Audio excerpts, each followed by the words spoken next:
अपना परिचय बता दीजिए पहले। मेरा नाम डॉक्टर प्रदीप कुमार सिंघल है। मैं भारत रक्षा मंच का राष्ट्रीय मंत्री हूँ जी। और मैं इंद्रप्रस्थ अपोलो हॉस्पिटल में सीनियर कंसल्टेंट हूँ। सर, जिस प्रकार से चीनी मुद्दे पर लेकर ओवैसी साहब लगातार सरकार पर तंज कस रहे हैं, क्या कहना चाहते हैं आप? देखिए, एक चीज मैं आपको बताऊं, जी। तो हमारा भारत रक्षा मंच है। आप जैसे नाम से आपको लग रहा होगा भारत रक्षा मंच, तो भारत रक्षा मंच भारत की जो आंतरिक सुरक्षा है उसके लिए प्रयासरत है। आंतरिक सुरक्षा का मतलब भारतवर्ष को ऐसे लोगों से खतरा है जो भारत में रहकर ही भारत की सेना की बुराई करते हैं, भारत की संस्कृति की बुराई करते हैं, हर चीज में भारत की बुराई करते हैं। जबकि आप बाहर देखोगे विदेशों में, अगर चाइना कुछ ऐसा कर रहा हो अमेरिका के अगेंस्ट, तो अमेरिका में कोई भी पार्टी चाइना के लिए नहीं बोलेगी। लेकिन यहाँ पर क्या होता है कि लोग चाइना के लिए बोलते हैं, क्योंकि ये जो सारे लोग हैं, मैं आपको बताना चाहता हूँ, इन सबको चाइना से और जो बाहर से पैसा मिलता है, इसी काम के लिए पैसा मिलता है। अब ओवैसी से आप बोलेंगे भारतवर्ष की सेना के विरुद्ध, ठीक है, कि भी भारत की सेना वहां पे पिट रही है, कोई बोलेगा कि चीन वहां पे घुस आया अंदर। अगर आप देखें पिछले 4-5 सालों में जो हमारा इंटरनेशनल बॉर्डर है चाइना के साथ, हमारी आजादी के बाद वहां पर कोई इंफ्रास्ट्रक्चर नहीं था। इंफ्रास्ट्रक्चर नहीं होने की वजह से ही चाइना का दबदबा था। अब भारतवर्ष ने वहां पे पूरा बढ़िया इंफ्रास्ट्रक्चर बनाना शुरू कर दिया। अभी आपने पेपरों में पढ़ा होगा कि अरुणाचल प्रदेश से लेके करीब 1700 किलोमीटर लंबी वो रोड बन रहे हैं। बिल्कुल आप समझ लीजिए चाइना के बॉर्डर से कई जगह तो मुश्किल से 3-4 किलोमीटर की दूरी है बस। लेकिन कहा जा रहा है कि अरुणाचल प्रदेश में लगातार चीन अपना कब्जा दबदबा बनाते चले जा रहा है।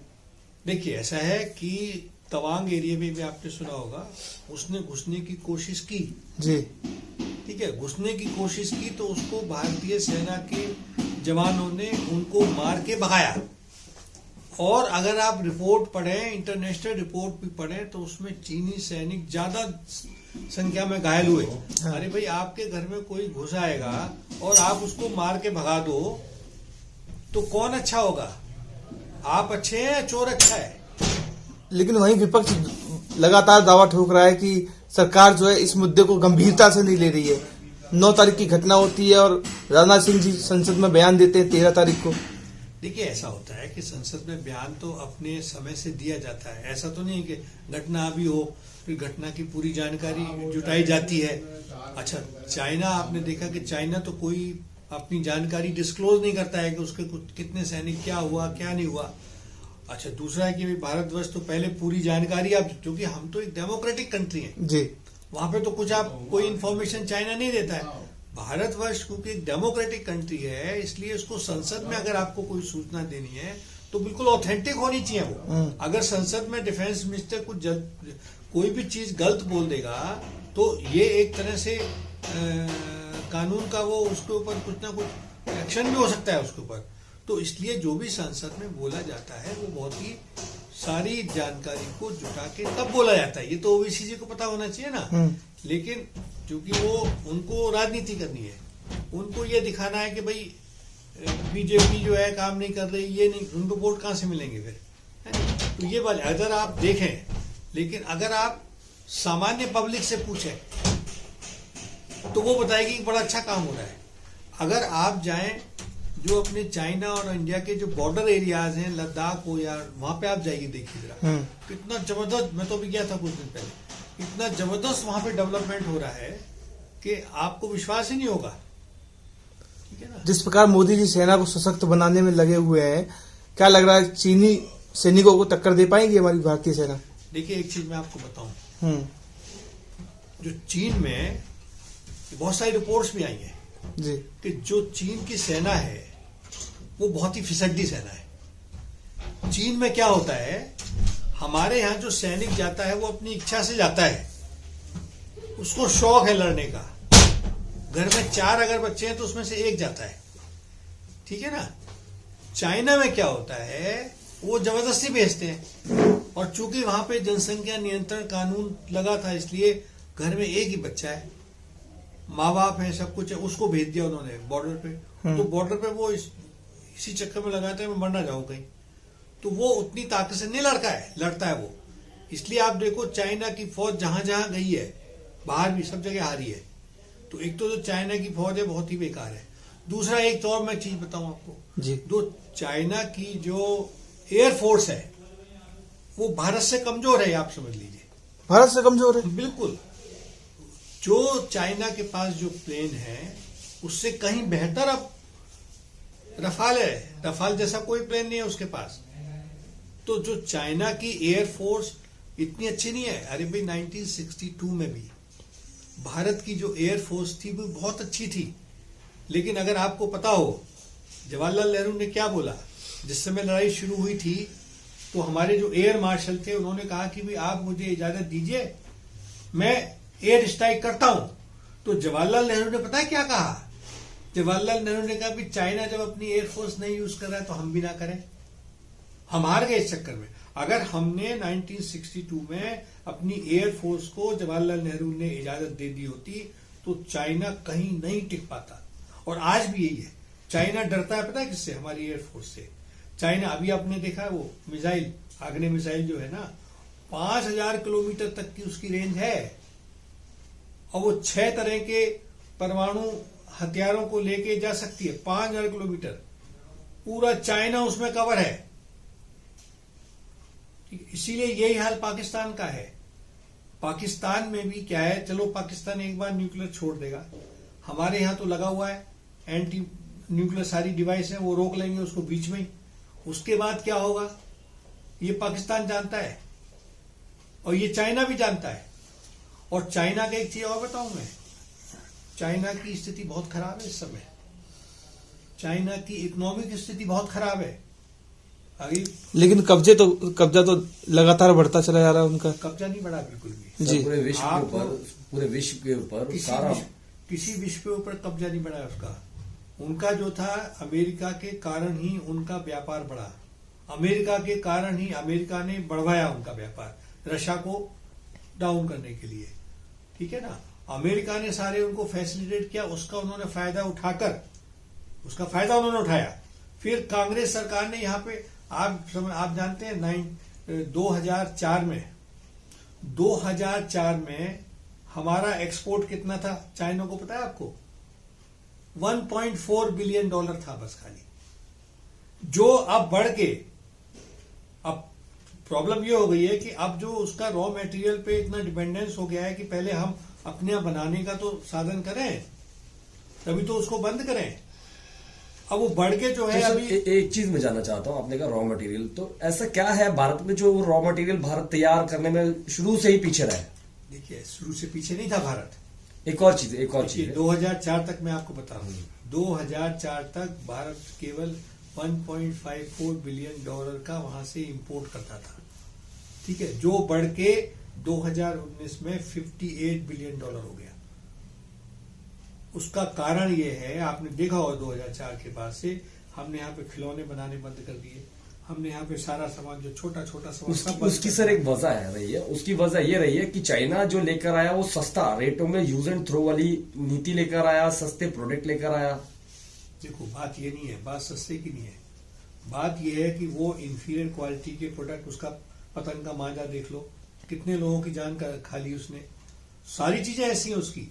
लेकिन वो पॉलिसी क्या थी? कांग्रेस सरकार थी, कांग्रेस सरकार के नेता चाइना क्या करता था, आपके यहाँ जाएगा, आपके जो प्राइम मिनिस्टर है, प्रेसिडेंट है, उनको पैसा खिलाएगा कि हमारा माल आने दो, वो कहते हैं आने दो। ये तो लंका में हो रहा है, श्रीलंका में, यही पाकिस्तान में हो रहा है, यही कई और म्यांमार में हो रहा है। अब लोग सबक समझ के पीछे हट रहे हैं। तो यही तो भारतवर्ष में हुआ ना, जो भारतवर्ष में यहाँ के लोगों ने पैसा खाया, वहां से कांग्रेस ने पैसा खाया वहां से, और पैसा लेने के बाद उन्होंने वहां की सारी चीजें यहाँ की बंद कर दी। अब बंद हो जाएगी। अब भाई मान लीजिए कोई एक असली सामान बनाओगे, मान लो एक असली चीज आपने बनाई, वो 10 रुपए की बनती है, वो उसमें इंफीरियर क्वालिटी का सामान 2 रुपए की वहां से ला रहा है, आप 2 रुपए ही खरीद रहे हो, तो आपको तो बेकार हो गया। चाइना का सारा जो अब चाइना अपनी जो उसकी जो लघु उद्योग चाइना के सारे खत्म हो गए, अमेरिका खत्म हो गए।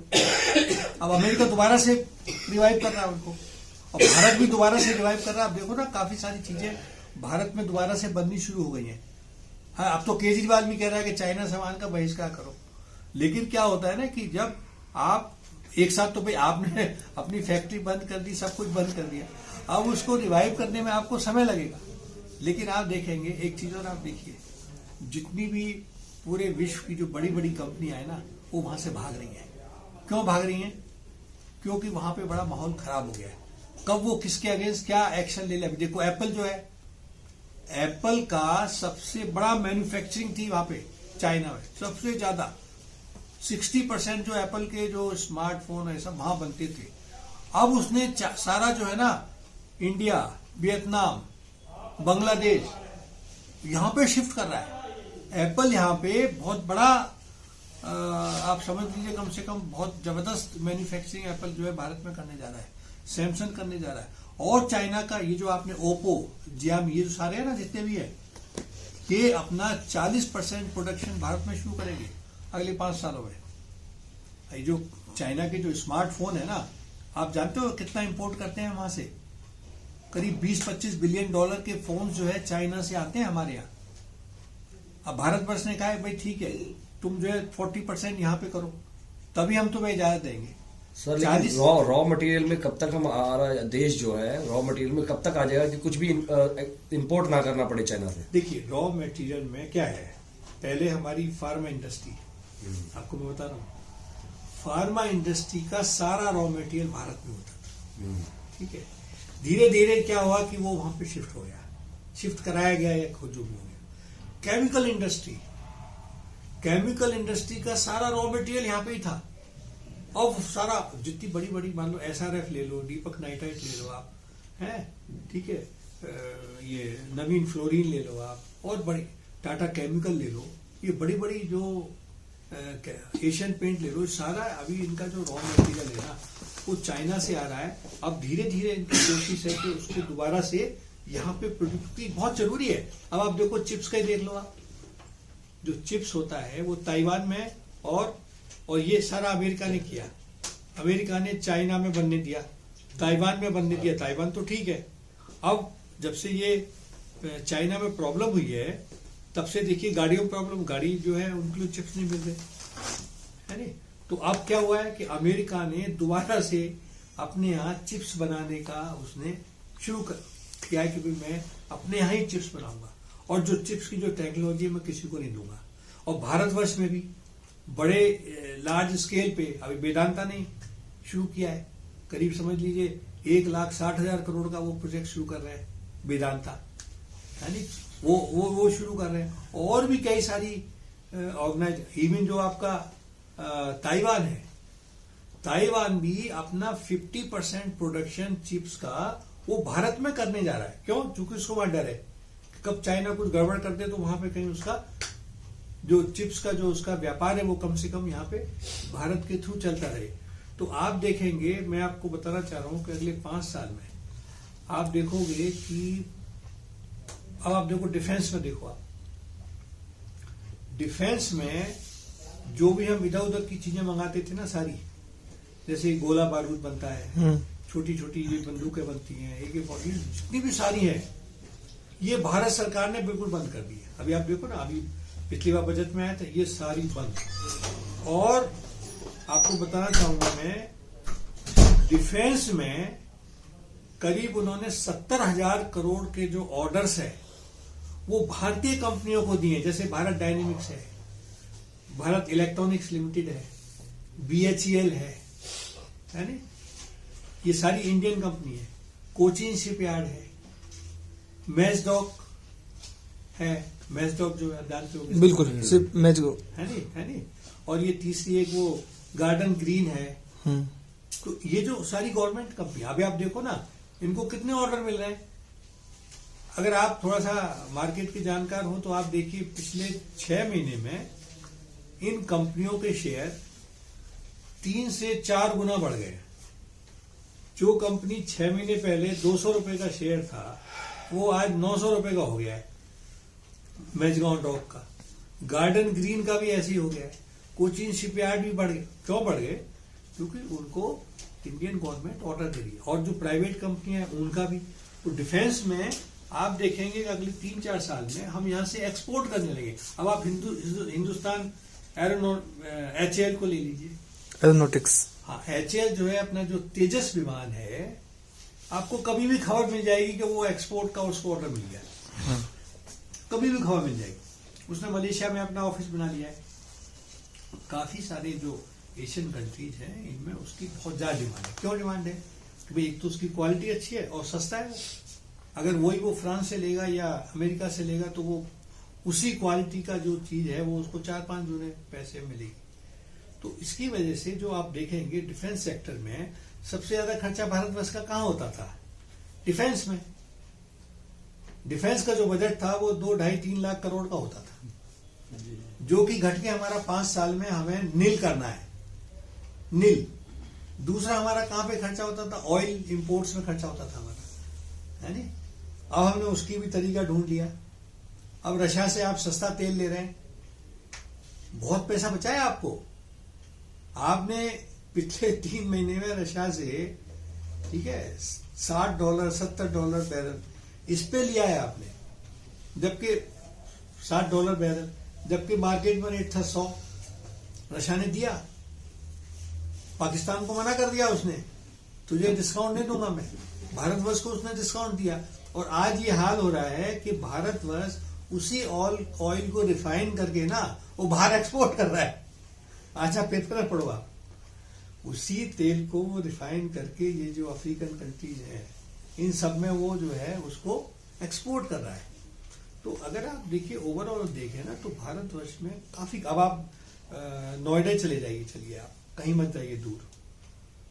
आज से अगर आप 2017 से पहले वहां पे गए हो, मैं उधर के रहने वाला नोएडा, मेरा वहां पे नोएडा में इंस्टीट्यूट भी है, नोएडा नॉलेज पार्क 3 में। मैं बताता हूँ आपको, वहां पे जितना डेवलपमेंट हुआ 2000 तक हुआ, उसके बाद क्या हुआ? सारा डेवलपमेंट बंद हो गया। उसका कारण क्या था? कि जो बड़ी बड़ी फैक्ट्री आती थी उनसे ये लोग कहते थे, मुलायम सिंह वाले और मायावती वाले, भाई अगर 5,000 रुपये मीटर का प्लॉट है नंबर 1 का, तो नंबर 2 के दो 5,000 रुपये, तब हमको मिलेगा।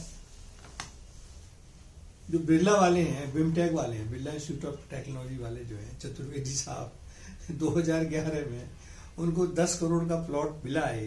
यूनिवर्सिटी खोलनी थी उनको, सब कुछ क्लियर हो गया, और वो कह रहा है 10 करोड़ लाओ हमें पहले।